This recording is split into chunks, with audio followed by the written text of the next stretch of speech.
Hello.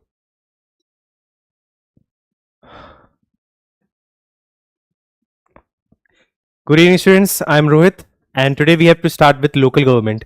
In the last class, we completed the state legislature, and now we can start with local government. Okay. So let us start the topic.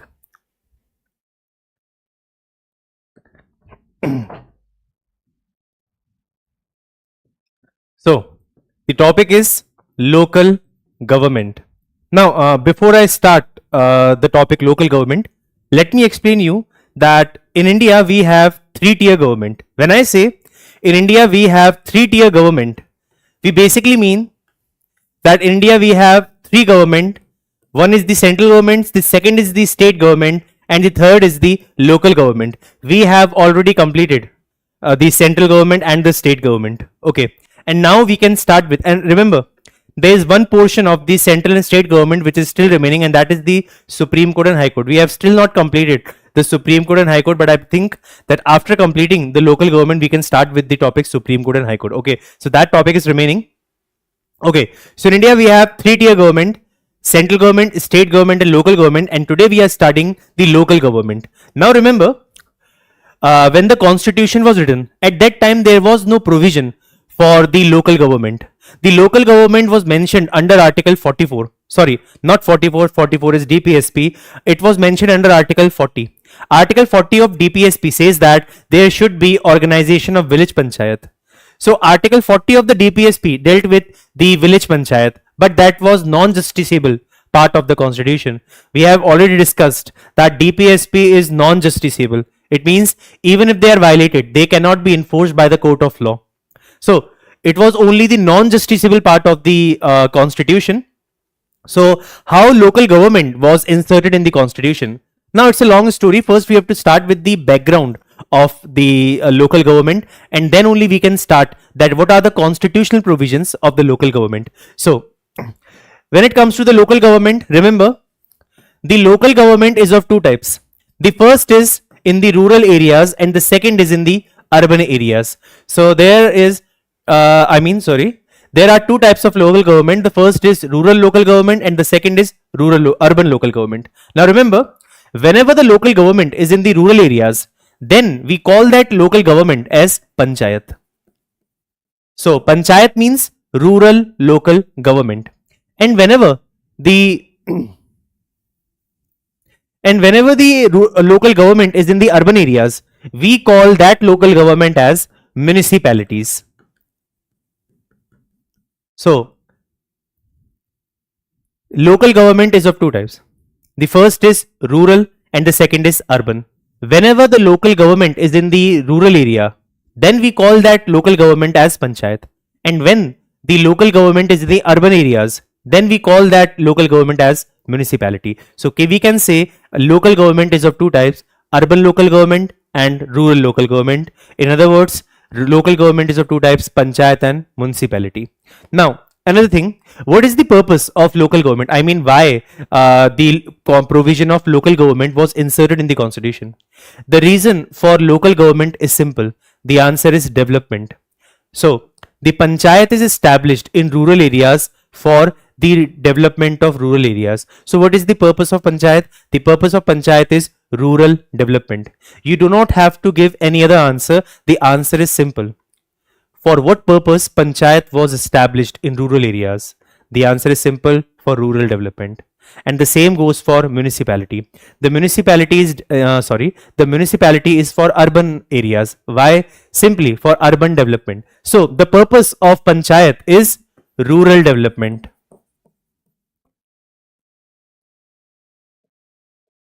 And the purpose of municipality is urban development. Urban development. So I hope these 2 points are clear, that municipality is the urban local government and panchayat is the rural local government, and the purpose of the local government is the development of rural area and of urban area. Okay, now moving ahead. Originally in the constitution there was no provision for the local government except Article 40 of the constitution. So how local government actually got inserted in the constitution? For this we have to first understand the background of the panchayat. Okay, Yes, hello there. So first we can start with the evolution of Panchayati Raj. See, the Panchayati Raj was inserted in the constitution in 1992. It was during the government of PV Narasimha Rao that the Panchayat and municipality were inserted in the constitution. So it was in the year 1992 and the constitution was adopted and it came into force on 26th of January 1950. So in 1950 the constitution was enforced and the Panchayat and municipality were inserted in the constitution in 1992. So there was a gap of 42 years. So what happened in between these 42 years? Okay, what steps were taken by the government for the evolution of Panchayati Raj? So first we are going to discuss the evolution of Panchayati Raj. Evolution of Panchayati Raj. Okay, so in the evolution of Panchayati Raj, we will basically study that what all steps were taken by the government for the development of rural areas through Panchayat. So what happened? In 1952, the government of India launched an aspiration program. Okay, this aspirational program was to develop the villages, and this program was known as Community Development Program. So soon after independence, soon after the enforcement of the constitution, the government of India launched an aspirational program, and that was the Community Development Program. The purpose of Community Development Program was the development of villages. Okay, but the purpose for this program, the purpose for which this program was launched by the government was somehow defeated. The program became complicated and was not able to achieve for what it was launched. So what happened? The government of India, instead of discarding the program, the government of India appointed a committee for the purpose to investigate that what all shortcomings are there in that program. So the government of India appointed a committee and the chairman of this committee was Balwant Rai Mehta. So government of India appointed Balwant Rai Mehta committee in January 1957 and the committee submitted its report in November 1957. Okay. So in the month of January, the committee was appointed and in the month of November, the committee submitted its report. Now remember, what is the task of the Balwant Rai Mehta committee? The committee was appointed in order to identify that how the community development program can be improved. Right now I have discussed the purpose of community development program was to improve the conditions of villages. In order to develop the villages, with the help of villagers, the government introduced community development program, and it was the biggest program launched after independence by the government of India. So somehow this program was not functioning or not, it somehow became complicated and was not able to achieve the purpose for which it was launched. So that is why in order to identify the problem, this committee was constituted by the government. Now the Balwant Rai Mehta committee is important for examination when it comes to the Panchayati Raj. Balwant Rai committee is the most important committee. Now the Balwant Rai Mehta committee analyzed the situation and submitted its report. Now remember, when Balwant Rai Mehta submitted its report, in this report there are few things which are important for examination. The first thing in the report was the scheme. According to Balwant Rai Mehta, he proposed a scheme, and this scheme is known as democratic decentralization. So Balwant Rai Mehta mentioned a scheme known as democratic decentralization. Now remember, democratic decentralization came to be known as Panchayati Raj, and this question appeared in the UPSC examination, that the scheme of democratic decentralization is related to what? It is basically related with the local government, that is Panchayat. So this scheme is famously known as Panchayati Raj.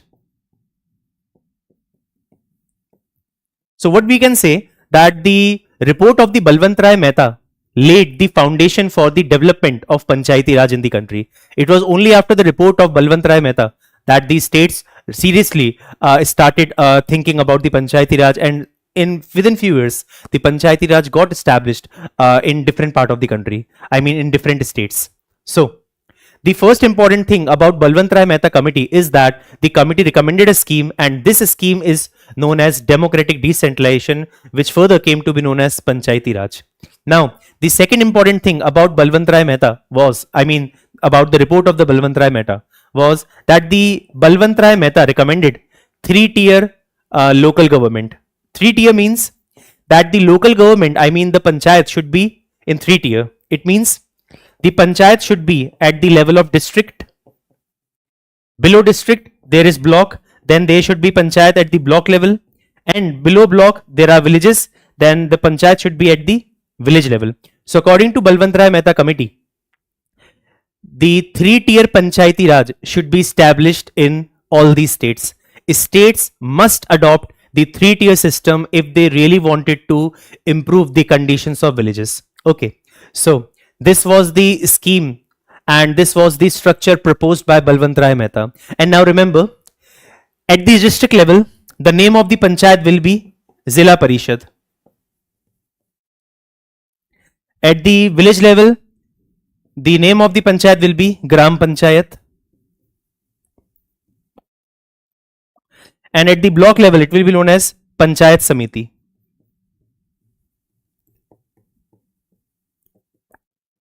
So this what Balwant Mehta recommended, that at the district level, the name of panchayat should be Zilla Parishad. So Zilla Parishad is the panchayat established at the level of district. Similarly, Gram Panchayat is the panchayat which is established at the village level, and Panchayat Samiti is the panchayat which is established at the block level. So this was the structure suggested by Balwant Mehta. And Balwant Mehta also said that the election to the Gram Panchayat should be based on direct election. I mean, the public should participate in the election of Gram Panchayat. Gram Panchayat should be constituted by the direct election. Okay. Now, there are many more important points in this Balwant Mehta committee, but the most important point in the Balwant Mehta committee are these two. The first is the scheme suggested by Balwant Mehta, democratic decentralization, and the second is the structure of panchayat that should be adopted in all these states, and that is the 3-tier system. Now remember, the committee submitted its report in November 1957, and finally this committee, the report of the committee was accepted in January 1958. So in January 1958, the report of the committee was accepted by NDC, that is National Development Council. So the National Development Council accepted the report in January 1958, and finally the day came when the Panchayati Raj was established for the first time on the basis of Balwant Mehta committee report, and it was 2nd October 1959. On this day, finally the Panchayati Raj was established, and the name of the place is the Nagaur district. So the Nagaur district of Rajasthan, the Nagaur district of Rajasthan became the first to implement Panchayati Raj after the adoption of Balwant Mehta committee report. So you have to remember that which is the first state which adopted the Panchayati Raj system, and the state is Rajasthan. To be specific, Nagaur district of Rajasthan became the first state. In fact, Pandit Jawaharlal Nehru inaugurated the Panchayati Raj system of the Nagaur district. Okay. So on this day, Rajasthan became the first state, and after a few days, Andhra Pradesh became the second state to implement Panchayati Raj. So the first state was Rajasthan, and after a few days, Andhra Pradesh implemented the Panchayati Raj system. So what we can say that the first pair to implement Panchayati Raj is Rajasthan and Andhra Pradesh. Okay, so we can write this point that the first pair to implement Panchayati Raj is Rajasthan and Andhra Pradesh. Okay, and after Rajasthan and Andhra Pradesh, other states also started implementing the Panchayati Raj system as suggested by Balwant Mehta committee. Okay, and within few years, the Panchayati Raj was successfully established in almost all the states. But the problem was that the state showed interest in the establishment of Panchayati Raj. They showed interest in the establishment of Panchayati Raj, but when it came to the election of Panchayati Raj, they were seriously not interested in it. When it came to the devolution of power, they were not interested in it.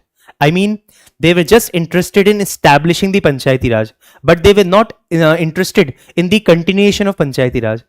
They didn't try to devolve the power to the states. Sorry, to devolve the power to the Panchayati Raj system. See, if Panchayat really want to work effectively, in order, if panchayat want to work, then the powers must be devolved by the state government to the panchayat. Without the devolution of powers to the panchayat cannot discharge their function for which they were established. So, what was the situation after the establishment of Panchayati Raj as per the Balwant Rai Mehta Committee report? That the state didn't show interest in the conducting elections to the panchayat. Neither they showed interest in the devolution of power. So what happened that panchayat for namesake was present in almost all the states, but it was only for the name. In reality, the existence of panchayat was of any concern. Okay, so finally what happened? The Panchayati Raj degraded to a level that the government was forced to constitute another committee for the revival of the Panchayati Raj system. Now this happened only when the government changed at the center. When the Morarji Desai government entered the office, then the government tried to take some serious step for the improvement of Panchayati Raj. So what happened after Balwant Rai Mehta Committee? The Panchayati Raj was established, but it started degrading. Why it started degrading to such a level that the government was forced to reconsider the revitalizing the Panchayati Raj system. So what happened? The next major step taken by the government was the Janta government taking the step of appointing the Ashok Mehta Committee. So the next major committee appointed by the government was Ashok Mehta Committee. Now this committee was appointed in December 1977 and the committee submitted its report in August 1978. Okay, so Ashok Mehta Committee was appointed by Janta government. This committee was appointed by Janta government, that is Morarji Desai government. And now remember, the task of the committee was to identify that what all steps can be taken for the improvement of Panchayati Raj system. So what Ashok Mehta Committee recommended? First of all, the Ashok Mehta Committee recommended total 132 recommendations. Total 132 recommendations were given by the Ashok Mehta Committee. And remember, we do not have to remember all the 132 recommendations. Only few recommendations are of importance. Now, what are those recommendations? The most important recommendation of Ashok Mehta Committee was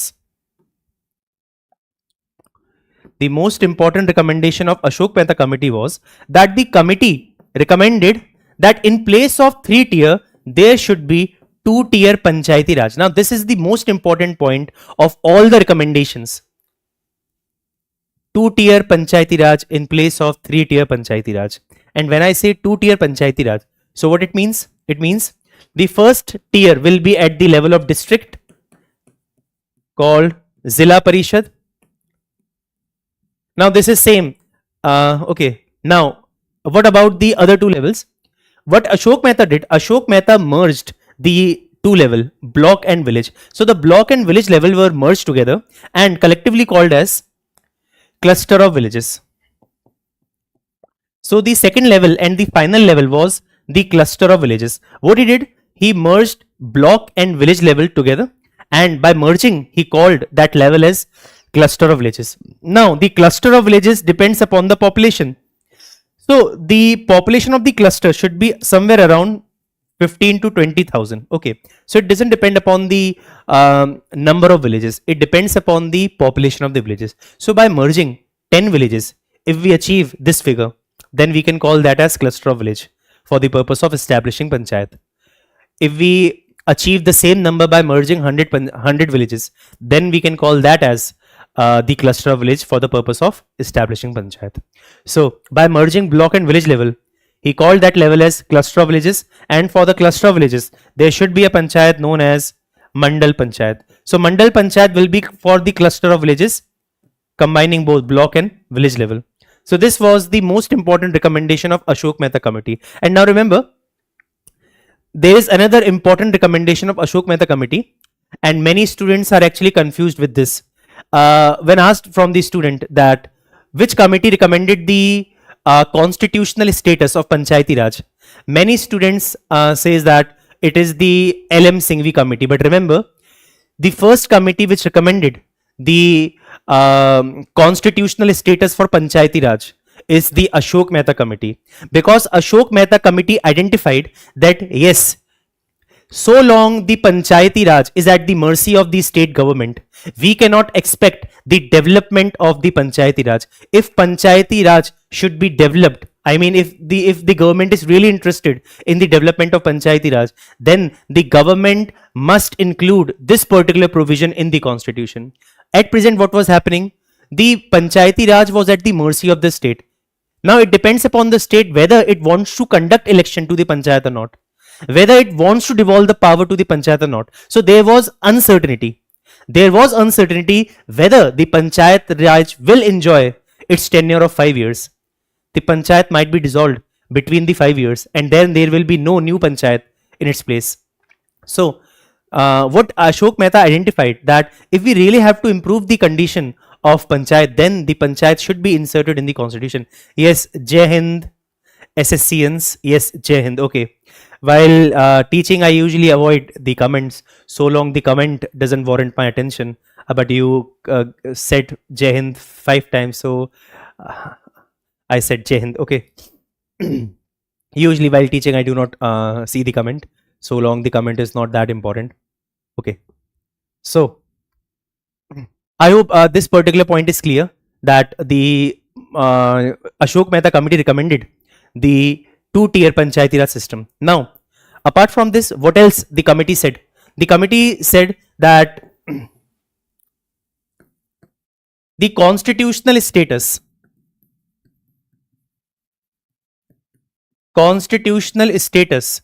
must be granted. Constitutional status must be granted to the Panchayati Raj. To the Panchayati Raj.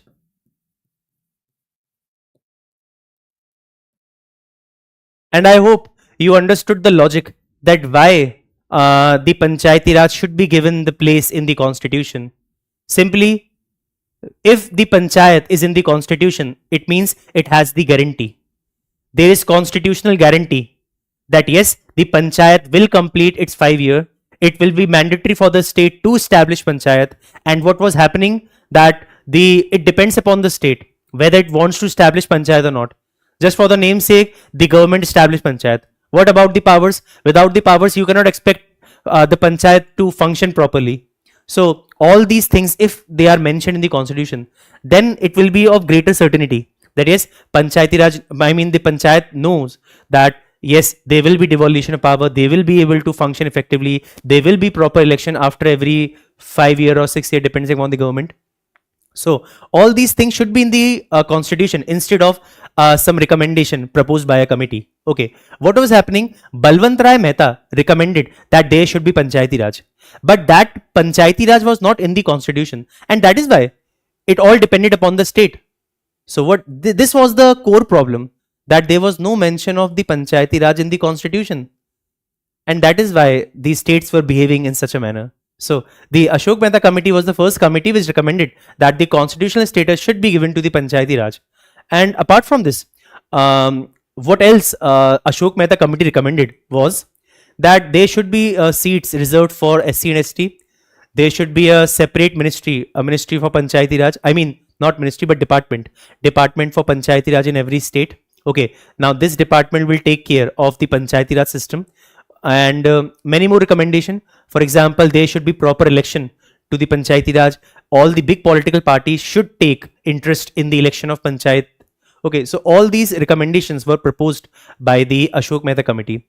There were many more recommendations, but we just have to remember these 2 important points. The most important point was that the establishment of 2-tier Panchayati Raj in the state in place of 3-tier, and the constitutional status to the Panchayat, so that they can function effectively with greater certainty. Okay.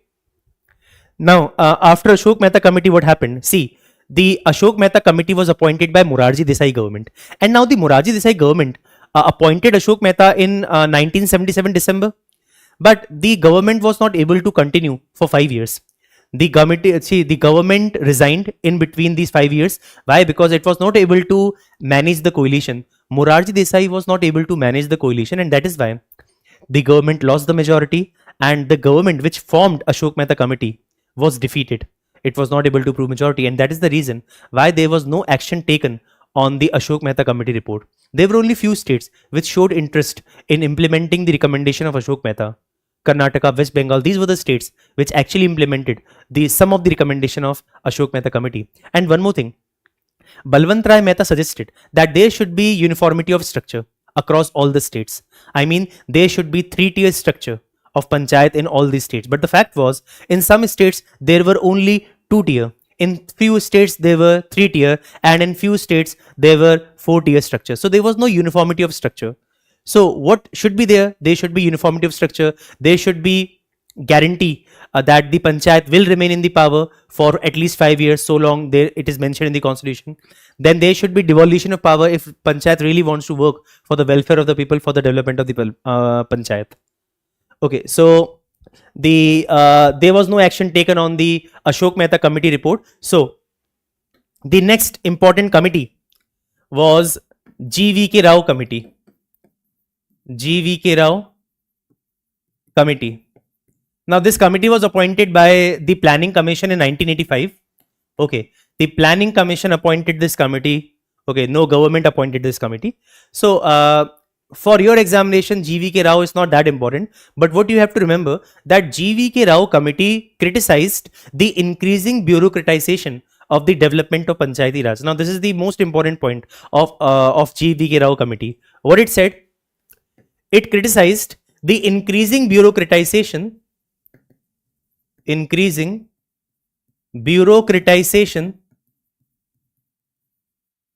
of development of Panchayati Raj.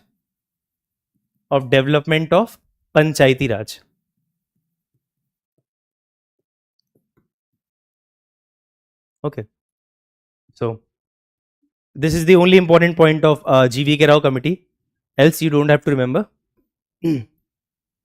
After GVK Rao committee, the next important committee constituted by the government was the LM Singhvi committee. LM Singhvi committee.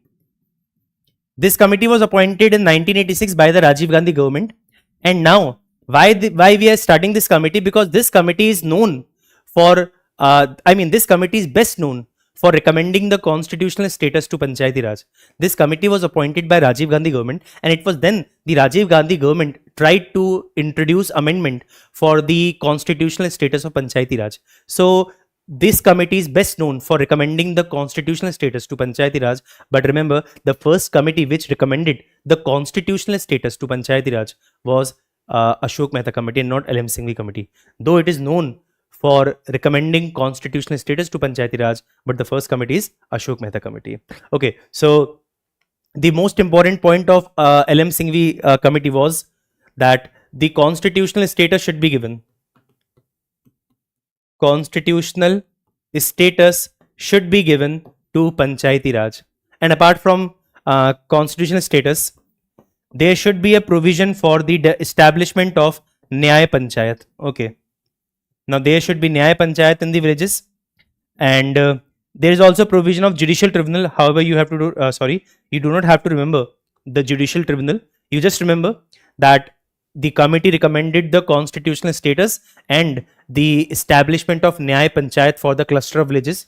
Okay, so these were two important points of LM Singhvi committee. And remember, after this, the government tried to give constitutional status to the Panchayati Raj. So the first attempt by any government to give the constitutional status to Panchayati Raj was of the Rajiv Gandhi government. Okay, so let us start what all steps taken by the government to give constitutional status to Panchayati Raj. So the first attempt to grant constitutional status to Panchayati Raj was from the Rajiv Gandhi government. The government tried to grant constitutional status, but it couldn't. And after that, Rajiv Gandhi died, so ultimately the attempt failed.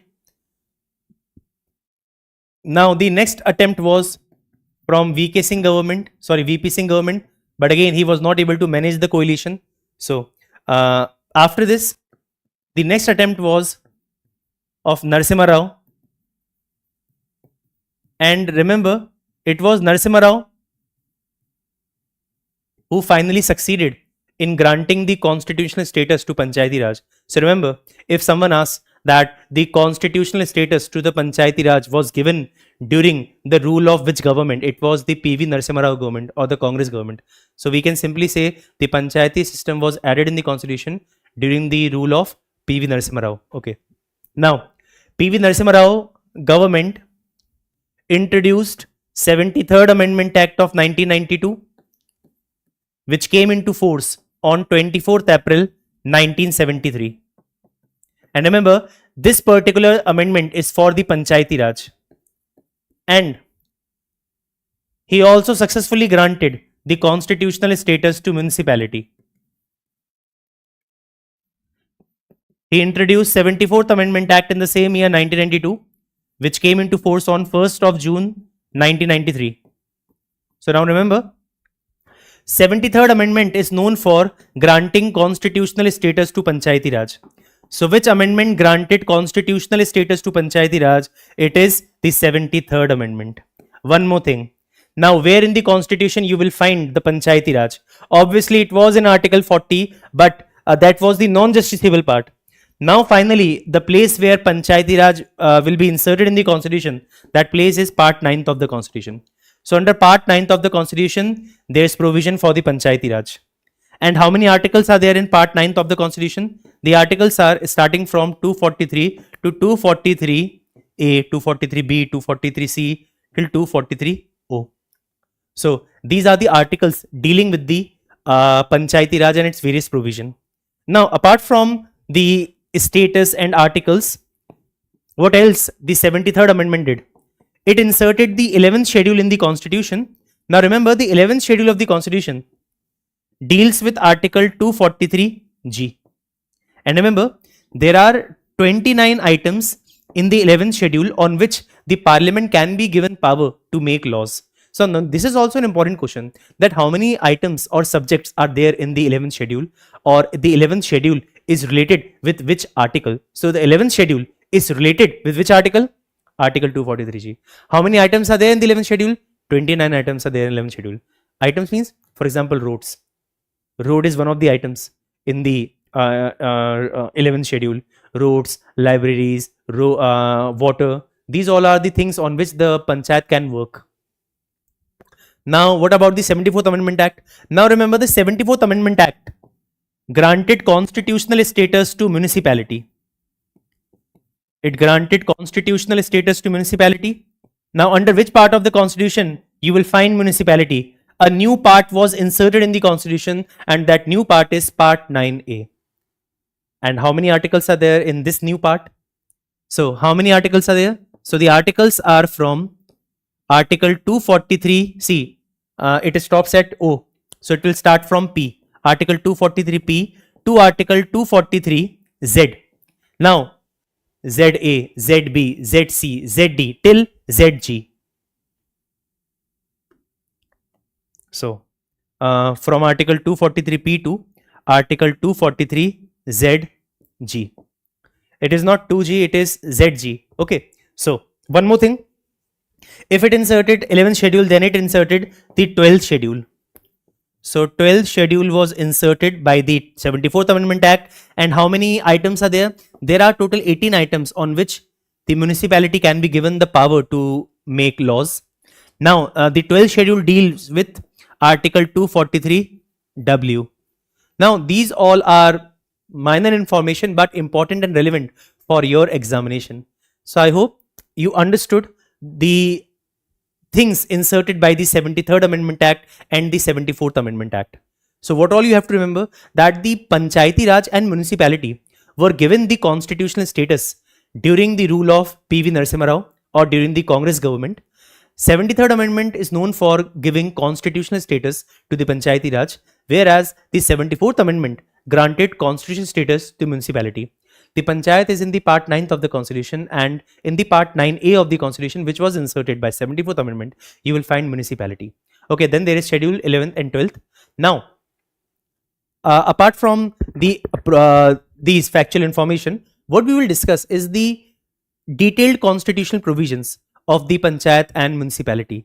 But before discussing these detailed provision, let me give you a quick background of the municipality. Right now, we haven't discussed what was the background of municipality. Now we really do not have to study much in the background of municipality. We just have to remember a few important points. That is, which was the first state during the British government that established Panchayati municipality. It was the state of Madras.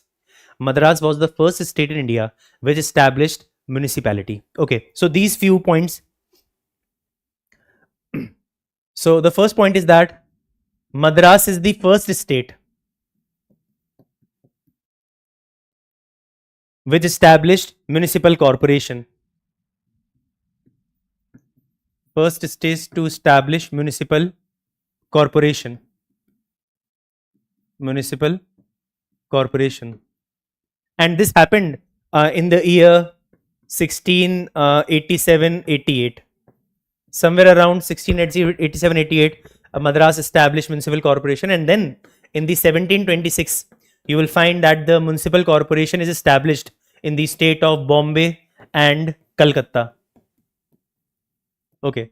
Now, another important point which is frequently asked in the examination. Remember, that point is about the Lord Ripon. Okay.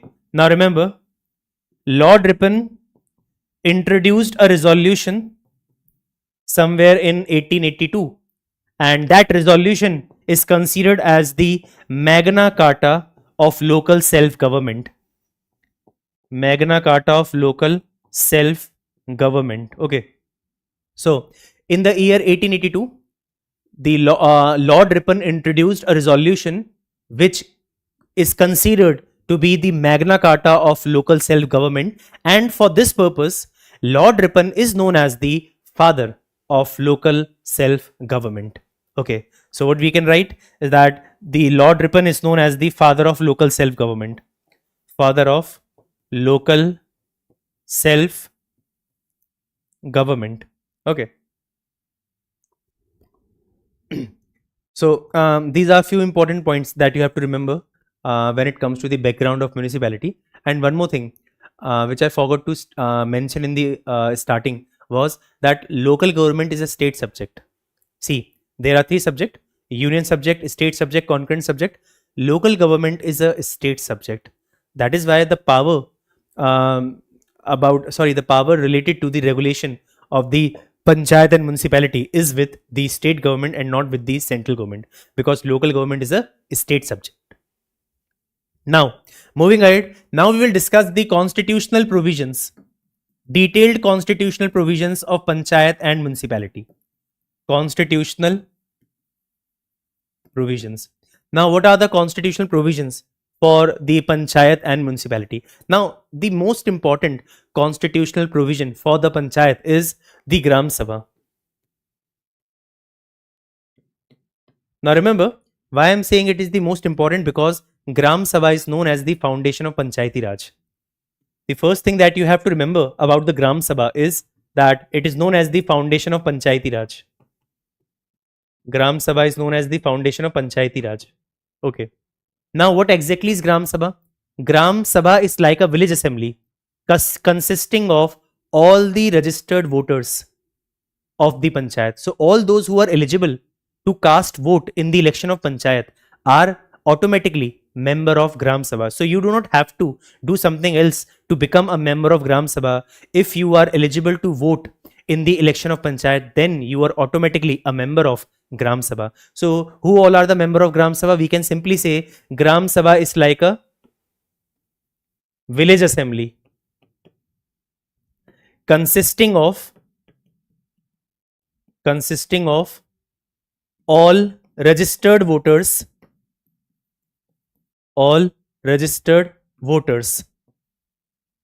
in panchayat. So, all those who can vote in the panchayat are the members of Gram Sabha. And now, what are the powers and functions of Gram Sabha? Remember, the powers and functions of Gram Sabha are not defined in the constitution. What constitution says? That the powers and functions of the Gram Sabha shall be such as determined by the state legislature. So, the powers and functions of the Gram Sabha are determined by the